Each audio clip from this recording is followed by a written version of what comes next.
Notre Dieu, notre Père, merci pour la vie, merci pour ta parole. Et ce matin, nous sommes venus l'entendre. Parle, Seigneur, à nos cœurs.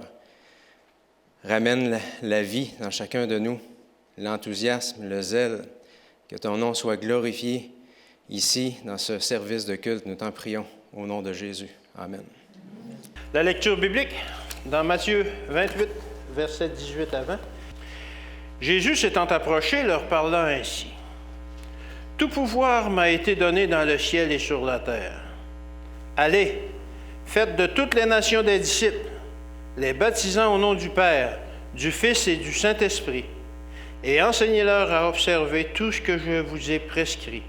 Et voici, je suis avec vous tous les jours jusqu'à la fin du monde. » Que l'Éternel bénisse sa parole. Donc, bienvenue à tous. Et j'ai bien aimé le rapport missionnaire, moi aussi. Ça m'a touché de voir des jeunes comme ça répondre à l'appel. Et moi, j'ai remarqué quelque chose de particulier aussi, c'est qu'il était en pleine ville. Il y a des gens qui sont là et qui travaillent dans des conditions qui ne sont pas toujours l'idéal. C'est-à-dire à la campagne, avec la terre et tout derrière. Eux sont en ville, ils organisent des groupes. Et qu'est-ce que ça a comme réponse? Un paquet de jeunes qui viennent adorer et qui vont être des disciples du Christ là où ils sont. Donc, je rends gloire à Dieu pour ça, parce que c'est pas toujours l'endroit idéal, évidemment, pour élever des familles, mais il y a plein de familles qui sont là, qui ont besoin d'entendre aussi l'appel du Seigneur. Gloire à Dieu pour ces disciples-là aux Philippines. Et on va parler d'autres disciples ce matin, justement, les disciples de Milet. Donc oui, il y a un homme qui s'appelait Alexis, qui vivait à Milet, en Lydie, en Asie mineure. Et Milet, c'est environ à 100 km de la ville d'Éphèse. Vous voyez Smyrne, Éphèse et Milet juste en bas. Donc, c'est en anglais, mais ça ressemble beaucoup. Donc, Milet, c'est juste au sud d'Éphèse, vous voyez ça? C'est dans ce coin-là que vivait Alexis. Il vivait à Milet, en fait, parce qu'il avait rencontré une femme qui s'appelait Aglaïa. Et elle était très belle. D'ailleurs, elle portait bien son nom, parce que Aglaïa, ça veut dire splendeur ou beauté. Donc, on peut comprendre pourquoi Alexis est tombé amoureux d'Aglaïa. Alexis et Aglaïa étaient d'origine juive, mais leurs parents, maintenant décédés, étaient demeurés en Asie mineure depuis un certain temps, même leurs ancêtres, jusque depuis la déportation. Donc, eux, ils ont préféré habiter là-bas, parce que depuis un certain temps, depuis plusieurs générations, ils se sont habitués à leur nouveau style de vie. Vous savez, il y avait les Grecs, ensuite il y a eu les Romains. Maintenant, c'était les Romains, mais encore avec une culture grecque. Alors, c'était chez eux maintenant, Milet. Ils étaient bien. C'était comme s'ils avaient démarré une certaine tradition, finalement. C'était chez eux. Et Alexis et Aglaïa avaient décidé de fonder une famille même, à Milet. Une merveilleuse ville tout près de la mer. Vous voyez, à Milet, il y avait des choses extraordinaires. Imaginez, on pouvait aller au théâtre. C'est comme le cinéma aujourd'hui, voir des pièces de théâtre. Là, on voit le théâtre de l'extérieur. Donc, écoutez, c'est génial, ça. L'été, aller voir un film, les cinéparcs de l'époque. Et on peut avancer encore. Et il y avait même, pour les gens qui étaient religieux, des temples. Alors, il y en avait pour tous les goûts. Peut-être la prochaine aussi. Oui, il y avait des superbes rues pavées, imaginez.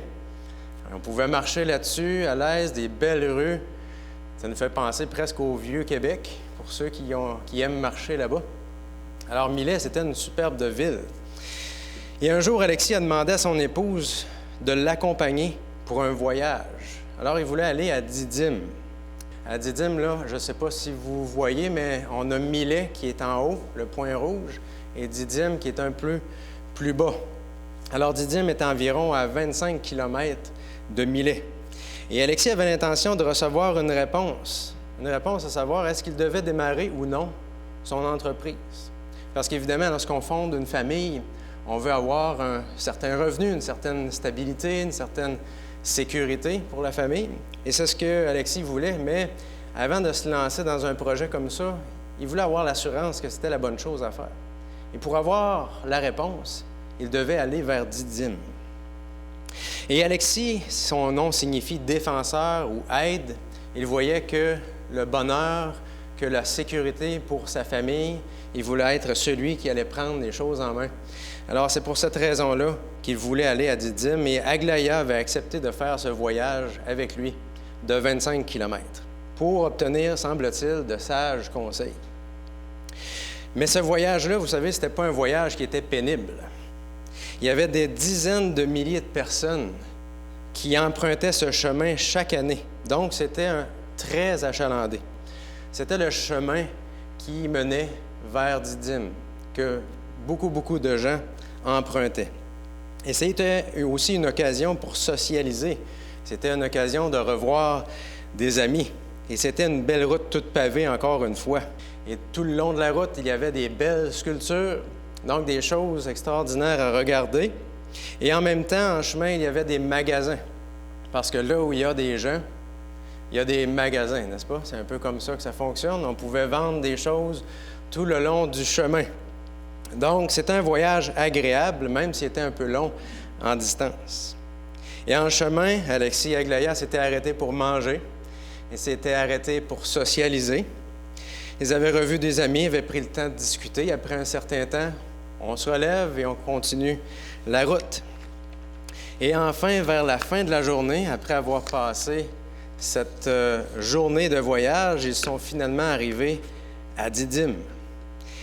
Et Alexis avait été motivé à aller chercher sa réponse à Didyme car plusieurs personnes y avaient été conseillées. Il en connaissait personnellement. Des gens avaient été conseillés justement pour démarrer leur entreprise. D'autres avaient été conseillés par rapport à leur état de santé. Est-ce qu'ils allaient se rétablir bientôt? Et parfois, c'était pour des amis. Est-ce que ça va bien aller bientôt pour les amis? Et même Alexandre le Grand, un grand personnage, avait été à Didyme pour recevoir des conseils là-bas. Parce qu'il voulait avoir une réponse claire. Est-ce qu'il allait remporter la victoire sur les Perses ou il allait perdre la bataille? Alors, il était allé à Didyme pour obtenir des conseils de sagesse. Et vous savez, il avait eu le conseil d'aller de l'avant et il avait effectivement remporté la bataille. Et en arrivant à Didyme, la première chose que l'on pouvait apercevoir, c'était l'objet de leur voyage. C'est le temple d'Apollon. Et Apollon était un dieu grec. Il était le frère de Diane. Vous connaissez Diane, la grande Diane des Éphésiens. Et le temple d'Apollon était un immense bâtiment. Le pignon de ce bâtiment-là s'élevait à plus de 100 pieds dans les airs. Et le toit était supporté par une forêt d'environ 120 colonnes. Et c'était des colonnes qui étaient toutes sculptées soigneusement par des artisans. Alors, c'était une œuvre d'art. Et en fait, ces colonnes-là aussi étaient faites par tranches. Donc, on bâtissait ces colonnes, ces 120 colonnes, un étage à la fois. C'est peut-être pas la meilleure image pour représenter, mais ça avait environ 6 pieds de diamètre. Donc, on peut imaginer quel poids ça pouvait avoir, ces colonnes-là, et le temps que ça pouvait prendre. Alexis et Aglaïa avaient entendu parler que de faire une seule colonne exigeait 50 ans de travail à un artisan. Imaginez 50 ans, c'est toute une vie. Consacrer toute sa vie à faire une colonne dans le temple d'Apollon. Extraordinaire. Et en chemin, en fait, oui, je pourrais rajouter que s'il y avait autant de monde qui circulait, c'est parce qu'on venait justement au temple d'Apollon. La foule venait à Didyme pour voir ce temple, et non seulement pour le voir, mais aussi pour y avoir des conseils sages. Et ce temple était magnifique. C'était aussi grand qu'un terrain de football, pour mettre ça en perspective. Donc, on peut dire que le temple d'Apollon, c'était le stade de l'époque. C'était un endroit extraordinaire. Alors, en chemin, Alexis avait acheté une chèvre, justement, chez un marchand afin de pouvoir l'offrir en sacrifice. Ils se souvenaient que le Dieu de leur père demandait aussi un sacrifice, parce que leurs ancêtres, évidemment, étaient des Juifs. Ils devaient d'abord rencontrer le prêtre d'Apollon et le laisser laver l'animal qu'il avait acheté, dans ce cas-là, une chèvre. Et ensuite, l'animal devait être sacrifié pour Apollon. On cherchait en quelque sorte à gagner la faveur d'Apollon. Parce qu'après tout, le Dieu était très occupé. Vous avez vu la foule qui venait le rencontrer. Il fallait se démarquer de par la foule. Il fallait lui offrir un sacrifice. Il fallait même attirer son attention, ou peut-être même dire gagner sa faveur, parce qu'il fallait qu'il nous écoute parmi toute cette foule. Et on cherchait à le séduire avec nos sacrifices. Et enfin, le prêtre, après avoir sacrifié l'animal, retirait le foie de cet animal pour pouvoir y lire quelque chose. Il y a des gens qui avaient le talent pour lire dans les organes internes. Je n'ai pas ce talent-là, je ne recherche pas non plus ce talent-là. Mais semble-t-il que les prêtres avaient ce talent-là extraordinaire. Et là, ils pouvaient interpréter dans le foie si le sacrifice qui avait été offert était accepté de la part d'Apollon. Et si c'était le cas, il pourrait être admis dans le temple.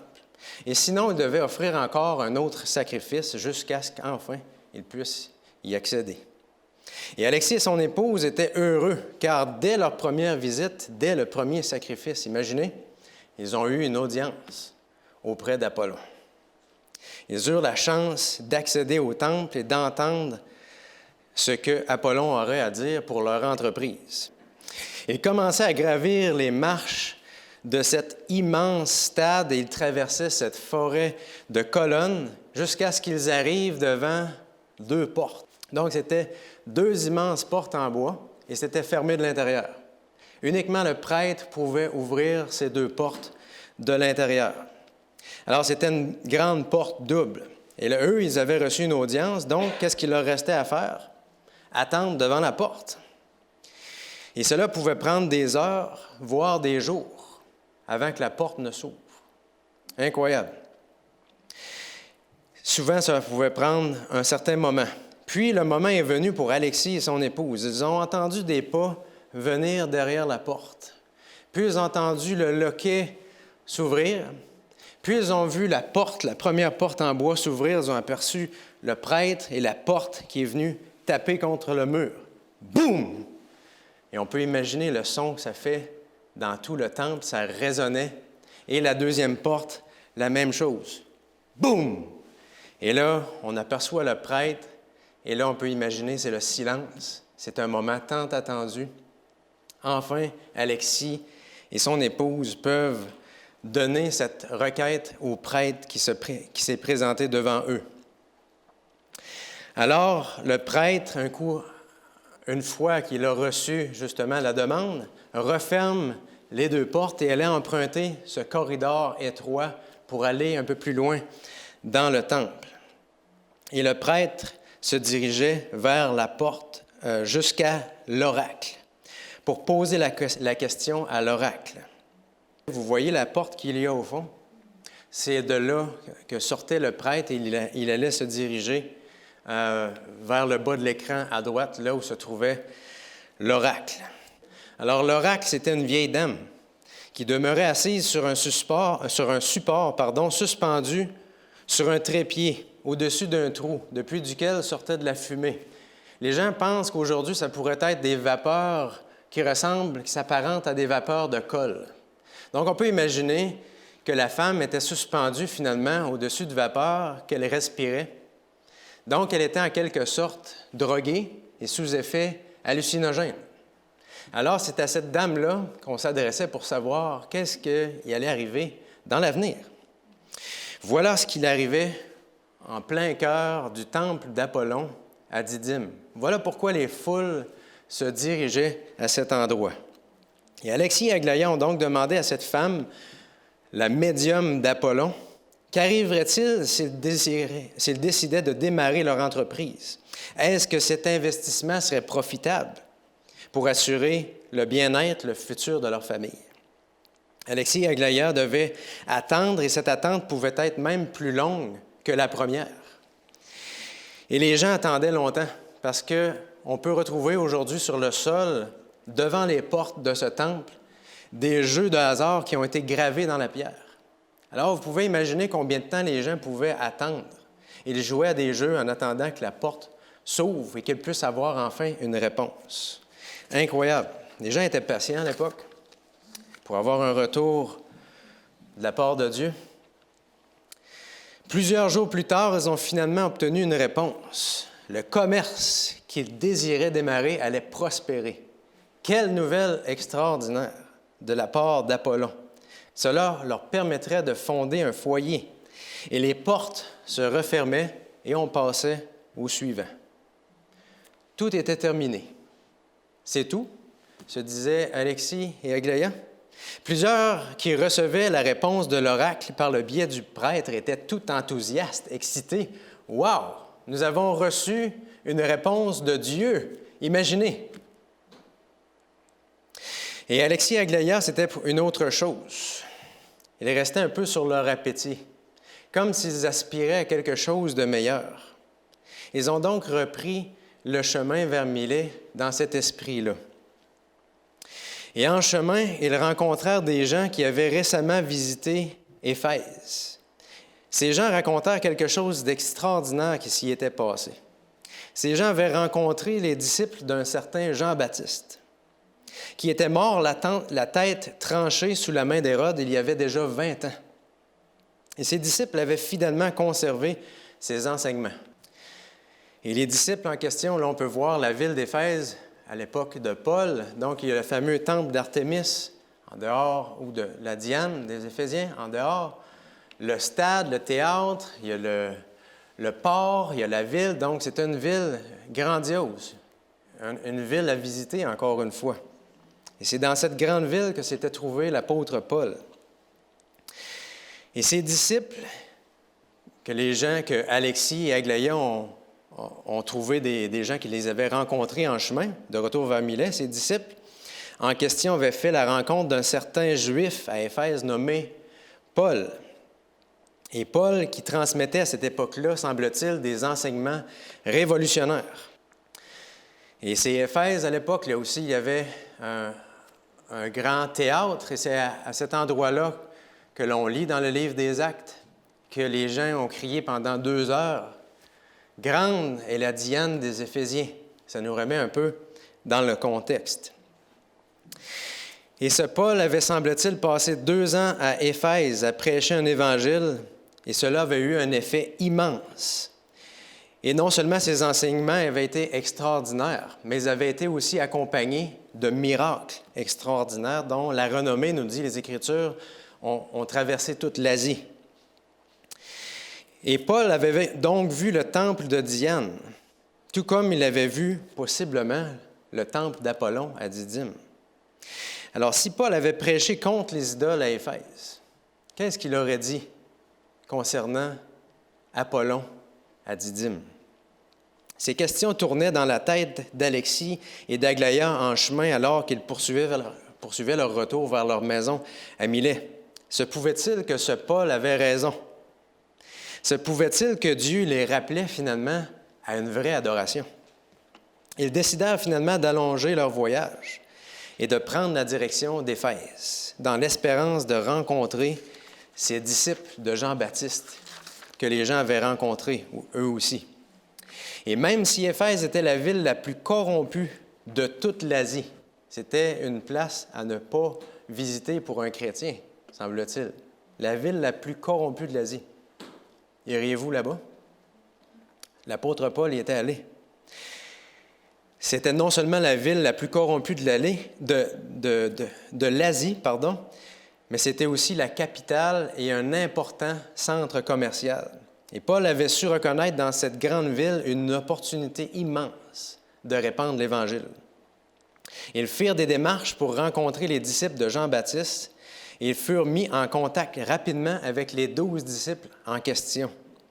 Ceux qui avaient non seulement entendu Jean-Baptiste prêcher sur les rives du Jourdain, mais qui avaient aussi rencontré, imaginez, l'apôtre Paul en personne à Éphèse. Les 12 disciples racontèrent comment l'apôtre Paul les avait emmenés à mieux connaître la vérité. Et on peut lire là-dessus dans le livre des Actes, au chapitre 19. Actes, chapitre 19, et on va lire les versets 1 à 7. Pendant qu'Apollos était à Corinthe, Paul arriva à Éphèse et après avoir traversé les hautes provinces de l'Asie, il rencontra quelques disciples et leur dit « Avez-vous reçu le Saint-Esprit lorsque vous avez cru? » Ils lui répondirent, « Nous n'avons même pas entendu parler d'un Saint-Esprit. » Il demanda, « Quel baptême avez-vous donc reçu? » Ils répondirent, « Le baptême de Jean. » On parle de Jean-Baptiste. Alors Paul dit, « Jean a baptisé du baptême de repentance, en disant au peuple de croire en celui qui venait après lui, c'est-à-dire en Jésus, le Messie. » Sur ces paroles, ils furent baptisés au nom du Seigneur Jésus. Lorsque Paul posa les mains sur eux, le Saint-Esprit vint sur eux, et ils se mirent à parler en langue et à prophétiser. Il y avait une 12aine d'hommes en tout. Alors voilà les 12 disciples de Jean-Baptiste dont on parle.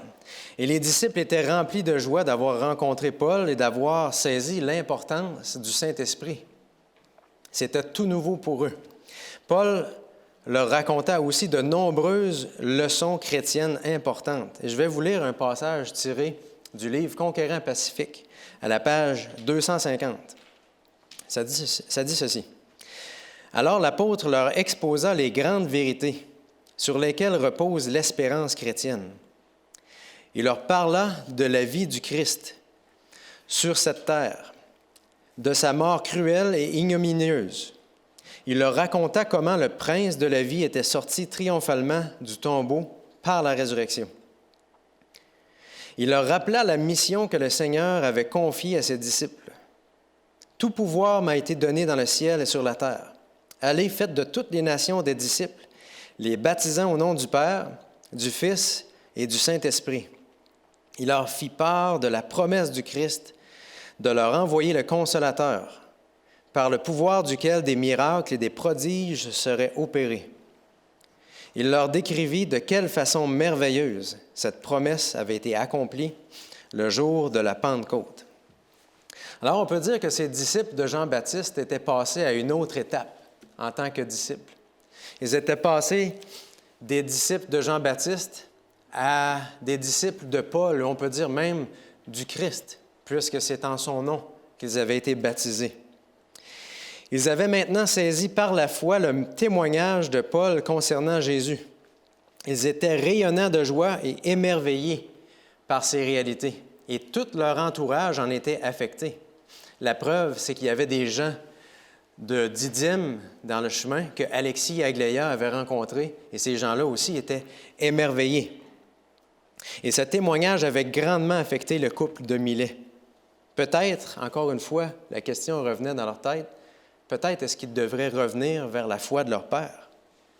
Alors les disciples étaient épanouis, et il n'y a rien au monde qui puisse remplir quelqu'un d'une telle joie.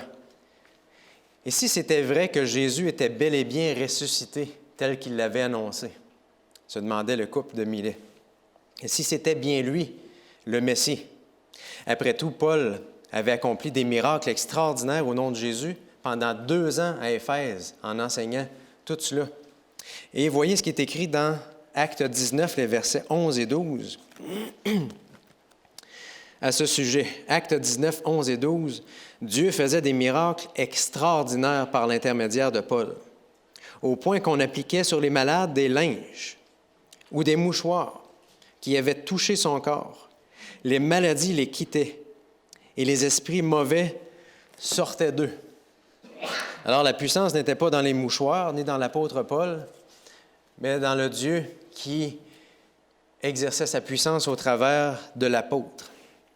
Alors le couple désirait maintenant connaître Jésus d'une façon personnelle. Ils désiraient obtenir des réponses d'un Dieu qui les aime. Ils ont fait quoi? Ils ont entrepris l'étude de la parole de Dieu avec ses 12 disciples. Ils apprirent un certain nombre d'enseignements qui firent de ce voyage un voyage inoubliable.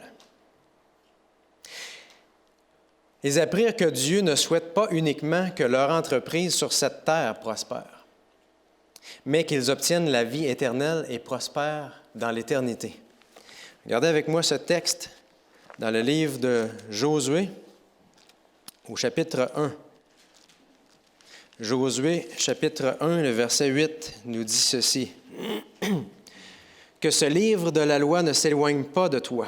Médite-le jour et nuit pour agir avec fidélité, conformément à tout ce qui y est écrit. Car c'est alors que tu auras du succès dans tes entreprises. C'est alors que tu réussiras. Ne t'ai-je pas ordonné? Fortifie-toi et prends courage. Ne sois pas effrayé, ni épouvanté, car l'Éternel, ton Dieu, est avec toi, où que tu ailles. Alors évidemment, avant que le peuple entre en Canaan, Dieu ne souhaitait pas uniquement qu'il entre en Canaan et qu'il prospère en Canaan. Il désirait de faire son peuple un peuple qui allait demeurer avec lui pour l'éternité. Et le couple a compris cette leçon importante. Ils ont compris aussi que leur père n'exige pas de sacrifice animal pour être entendu, mais que le principal sacrifice était Dieu lui-même qui l'avait offert. En Jésus, par amour, mourant à leur place à cause de leurs péchés, afin qu'ils puissent être sauvés. Et on connaît ce texte populaire de Jean 3, 16. On va lire le verset 17 aussi. Jean 3, 16 et 17, qui nous dit ceci. « En effet, Dieu a tant aimé le monde qu'il a donné son Fils unique afin que quiconque croit en lui ne périsse pas, mais qu'il ait la vie éternelle. Dieu, en effet, n'a pas envoyé son Fils dans le monde pour juger le monde, mais pour que le monde soit sauvé par lui. » Voilà de quelle façon devraient se passer les sacrifices. Non à la manière d'Apollon, mais à la manière de Dieu, c'est-à-dire Dieu qui s'offre lui-même en sacrifice pour ses enfants. Et ils comprirent aussi que le Dieu de leur père ne les faisait pas attendre au pied de la porte avant de leur donner une réponse, mais que c'est plutôt Dieu lui-même qui avait attendu leur réponse à la porte de leur cœur. Et que c'est ce Dieu-là, plein d'amour et de patience, qui attendait une audience de leur part, dans l'espérance d'avoir cette audience-là. Remarquez dans le livre d'Ésaïe, ce qui est écrit au chapitre 1 et les versets 18 et 19. Ésaïe, chapitre 1, versets 18 et 19. On lit ceci. « Venez et discutons, dit l'Éternel. Même si vos péchés sont couleur cramoisie, ils deviendront blancs comme la neige. Même s'ils sont rouges comme la pourpre, ils deviendront clairs comme la laine. Si vous voulez bien écouter, vous mangerez les meilleurs produits du pays. » Dieu attend à la porte de notre cœur et désire avoir une audience avec nous. Ça prend une nouvelle perspective, n'est-ce pas? Et ils comprirent que d'avoir une simple parole d'Apollon par le biais d'un oracle n'était rien en comparaison de tous les oracles que Dieu a donnés. N'est-ce pas que la parole de Dieu, ce sont toutes des paroles de Dieu qui nous sont offertes gratuitement, accessibles à tous? Remarquez ce texte dans les Proverbes, au chapitre 30 et les versets 4. On va lire les versets 5 et 6. Proverbes 30, 5 et 6. « Toute parole de Dieu est pure. Il est un bouclier pour ceux qui cherchent refuge en lui. N'ajoute rien à ses paroles, il te reprendrait et tu apparaîtrais comme un menteur. » Toute parole de Dieu est pure. Imaginez, vous avez accès à la pureté du ciel entre vos mains. Et des gens attendaient pendant des jours et des semaines pour entendre quoi? C'est incroyable. Et c'est Dieu qui s'offre en sacrifice. Ils comprirent que des gens avaient donné leur vie, leur carrière pour bâtir ce temple d'Apollon. Encore une fois, 50 ans pour bâtir une simple colonne. Et eux, qu'avaient-ils sacrifié pour le vrai Dieu? Ils comprirent que ce qu'ils pouvaient offrir à Dieu, c'était leur foi, leur obéissance et leur loyauté. Remarquez ce texte dans le premier livre de Samuel, au chapitre 15, et le verset 22. Qu'est-ce que le Seigneur désire? 1 Samuel 15, verset 22. Ça nous dit ceci. « L'Éternel trouve-t-il autant de plaisir dans les holocaustes et les sacrifices que dans l'obéissance à sa voix? Non, l'obéissance vaut mieux que les sacrifices, et l'écoute attentive vaut mieux que la graisse des béliers. L'obéissance est d'un grand prix aux yeux de l'Éternel. » Et nous, je nous pose la question, qu'avons-nous appris depuis nos débuts avec le Seigneur? Nous avons appris beaucoup de choses, n'est-ce pas? Où est-ce que l'on cherche la prospérité? Où est-ce que l'on cherche la sécurité? Nos sacrifices pour Dieu sont-ils une réponse d'amour pour Dieu? Ou est-ce qu'on le sert par intérêt? Vous vous rappelez de cette accusation de l'ennemi envers Job? Il ne te sert que par intérêt. Sommes-nous comme ces disciples de Jean-Baptiste, en mesure de transformer la vie des gens parce que l'Évangile nous a d'abord transformés? Et sommes-nous comme Alexis, plutôt, qui avons entendu parler de Jésus, peut-être de bouche à oreille, avant qu'il ne soit transformé?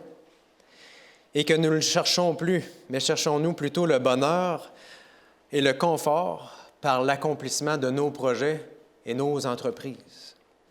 Tout ça en prétendant peut-être être disciples de Jésus.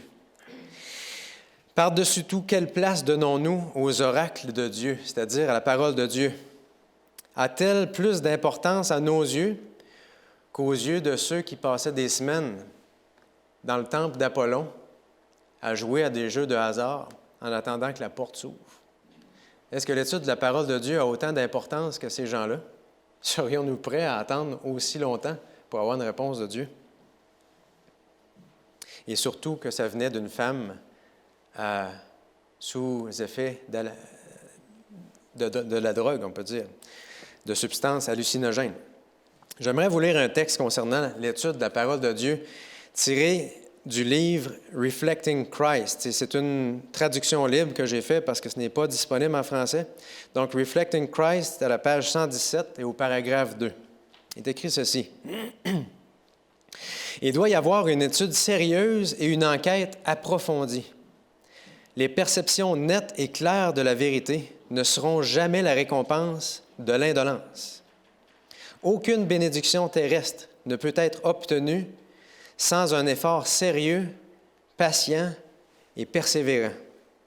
Si les hommes réussissent dans leur entreprise, ils doivent d'abord avoir la volonté pour accomplir et la foi pour rechercher les résultats escomptés. N'est-ce pas que c'est comme ça que ça fonctionne? On doit avoir la volonté lorsqu'on démarre une entreprise et avoir la foi qu'en faisant ça, on va avoir quelque chose en retour. C'est comme ça que ça fonctionne dans le monde. Alors, ça devrait fonctionner de la même manière lorsqu'on étudie la parole de Dieu, finalement. Ceux qui désirent trouver les trésors de la vérité doivent creuser comme le mineur creuse le trésor caché dans la terre. Quand est-ce la dernière fois que vous avez sorti le pic et la pelle? Aucun travail sans enthousiasme et indifférent ne portera du fruit. Il est essentiel pour les vieux comme les jeunes, non seulement de lire la parole de Dieu, mais de l'étudier avec sérieux et sincérité, en priant et en recherchant la vérité comme un trésor caché. Et là, la belle fin, ceux qui font cela seront récompensés car Christ vivifiera leur compréhension. Si vous mettez tous vos efforts à chercher dans la parole de Dieu, Christ lui-même va ouvrir votre intelligence pour que vous puissiez comprendre davantage. C'est extraordinaire de penser ça. Peut-être par le biais d'un ange, mais c'est extraordinaire quand même. Alors, où nous en sommes présentement? Où est-ce que nous en sommes dans notre relation avec Dieu? Avec quelle intensité et quel sacrifice est-ce qu'on fait pour mieux connaître Dieu et pour mieux le servir? Qu'est-ce qui nous manque pour ressembler à ces 12 disciples d'Éphèse qui ont transformé la vie d'Alexis et d'Aglaïa? Ces disciples qui ont accumulé les enseignements de Jean-Baptiste, de Jésus, puis de l'apôtre Paul, pour enfin devenir des chrétiens matures. Avons-nous abandonné en chemin ou nous sommes-nous simplement relâchés? Avons-nous suivi la foule dans un voyage agréable ou décidé d'aller à sens inverse, remonter le courant et de tout notre cœur chercher la réponse à nos questions? L'histoire de Diego Hipólito, un gymnaste olympique, nous enseigne une leçon importante. Diego est l'un des meilleurs gymnastes au Brésil. Il a gagné 2 médailles d'or aux Olympiques, faisant de lui le champion du monde à 2 reprises. Et plus tard, aux Olympiques, il ne restait qu'un saut à faire. Il a manqué son atterrissage et il est tombé. 4 ans plus tard, il a fait de nouveau une chute et cette chute a fait en sorte qu'il a été disqualifié. Il disait lors de sa nouvelle chute, de sa dernière, « Cela a profondément affecté ma vie lorsque je suis tombé. J'avais honte et je me sentais pire qu'un criminel. » Il prenait ça au sérieux. Il a sérieusement pensé abandonner la gymnastique. Et il a décidé de faire une dernière tentative aux Jeux olympiques de Rio en 2016. Et Diego a commenté après les Jeux olympiques. Il a dit à Beijing, « Je suis tombé sur le côté. À Londres, je suis tombé sur le visage. Mais à Rio, je suis retombé sur mes pieds et la tête haute. » Il avait remporté la victoire encore une fois, après ces 2 chutes qui lui avaient donné le goût de tout abandonner.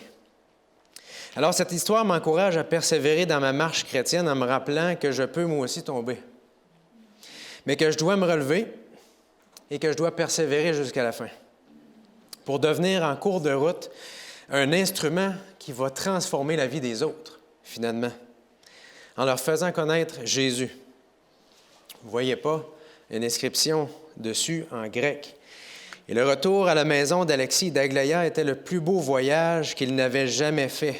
Alors qu'ils allaient rencontrer Apollon, en allant dans une direction, finalement, ils ont rencontré les disciples de Jean-Baptiste et ils ont rencontré Dieu en allant dans l'autre direction, en ne suivant plus la foule, mais en allant en sens contraire. Ils ont rencontré ces disciples de Jean-Baptiste. Et c'était le plus beau voyage qu'ils n'avaient jamais fait.